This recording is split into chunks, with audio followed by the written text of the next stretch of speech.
Okay, so we have been in India for 2.5 weeks now. We arrived to Goa, to Patnam Beach. Patnam Beach is 2 hours south from the airport when you land in Goa International Airport. Usually people go to the north of Goa, at least the party and more touristic part. The most known part is the north. Most of the recommendations that we got for Goa, people, when I said I'm going to Goa, people would mention things that are in the north. Um, but we went to a recommendation of a friend of ours that told us that he knows all of it, north, middle, and south. And he said, yeah, just go to these beaches. Anuka told him what she wanted, and he said, this is the place for you. So we ended up in Patnam Beach in the south. We found a good hotel, Secret Gardens. Very accommodating, very helpful. They would always get us a tuk-tuk, get us a taxi, or find out any information that we needed. Whatever we couldn't find online and stuff, they would help us with. And recommendation for traveling here, you can book just 1 or 2 nights initially, just book 1 or 2 nights. And then when you get to the place, you can speak with the people and try to get a lower price for staying there. I think we've done that here already 3 times in the 3 places that we've been. So in Goa, the first one in Goa when we arrived there, second one in Hampi. We also just booked one night, and when we got there, we did we negotiated with them and got 2 more nights. And here, where we are here right now, is half an hour by taxi south of Kannur. So what we did since we arrived to India was we arrived in Goa International Airport. We went south by taxi. There was a taxi waiting for us. Went south to Patnam Beach. Then from there we went to Hampi by night bus. Good experience traveling by night bus. We slept the whole way. We arrived in the morning there, which is nice.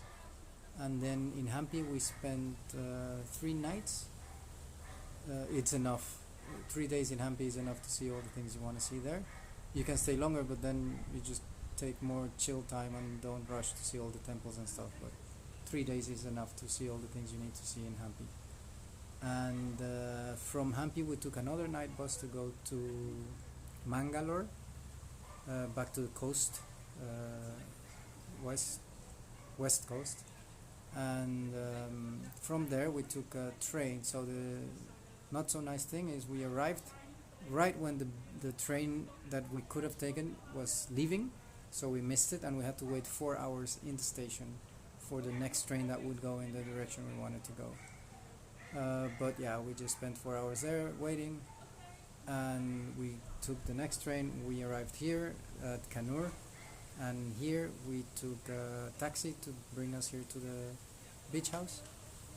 And here it's the middle of kind of the middle of nowhere. Of course, nowhere is the middle of nowhere. Well, there are some places that are the middle of nowhere, but here you can take a tuk-tuk, but you need to call a tuk-tuk, and then 15 minutes or 20 minutes later you get a tuk-tuk here, and you can take it and go places. But there is nothing around here at a walkable distance. So if you want to walk somewhere to find a restaurant or something like that, you're not going to find that here.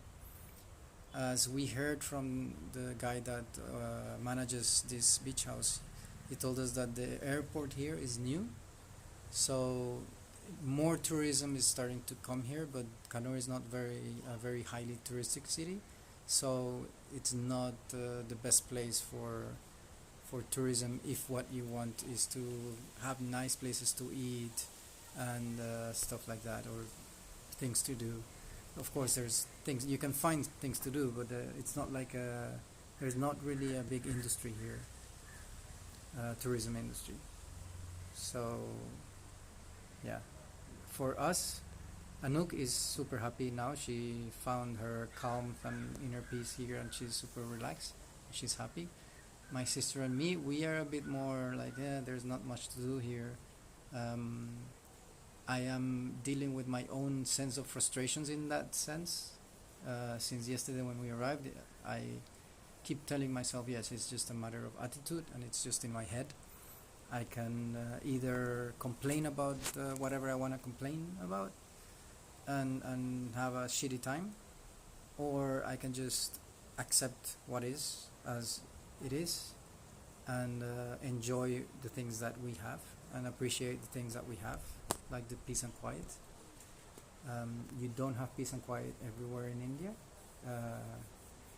Like I heard my sister saying earlier that last night was the first night that she slept that she didn't hear dogs barking and fighting half of the night.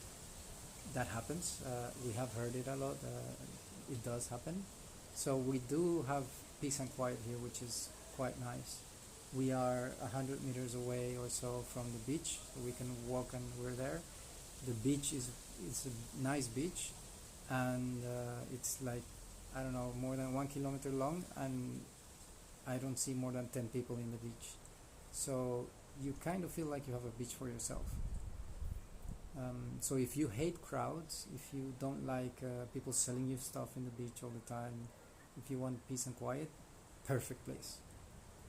If you are looking for party and activities and events and meeting people in the beach and stuff like that, then no, don't come to Kannur. Not the place for you. And that's it for now. That is life in India so far. It's been good experience, but traveling for long term as we are doing now, I didn't know what to expect. I was very aware that I didn't know what it would feel like, what it would be like, and so far it's a little bit challenging in the sense that there is a limited budget. We are not just holiday spending money for a couple of weeks and then going back home. We are very aware that we can travel for as long as we have money for it, and then when we run out of money, then that's it, trip over. So we are very conscious of budgeting, and we have a certain amount of budget for each day and so on. So far we're still going over it most of the days, but some days we manage to keep it under, but the average is still higher than our daily budget. So that's something we have to work on a little bit more. But yeah, I'm still trying to find the rhythm in the trip. I don't have a rhythm. Every day is different. Well, and of course it will continue. And every time that we move from one place to the place, the rhythm will probably change. But I feel like I need to find a better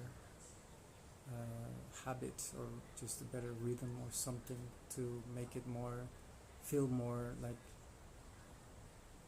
at home, which is weird because you're not at home, you're traveling, but to feel more of a comfort zone, maybe, in a sense, or just more of a framework or guide. I don't know how to express it, but yeah, I'm still missing that and still searching for that. We'll see how that develops in the next few weeks.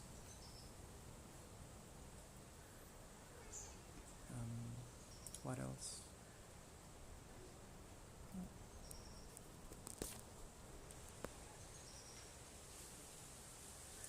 This is where we are right now.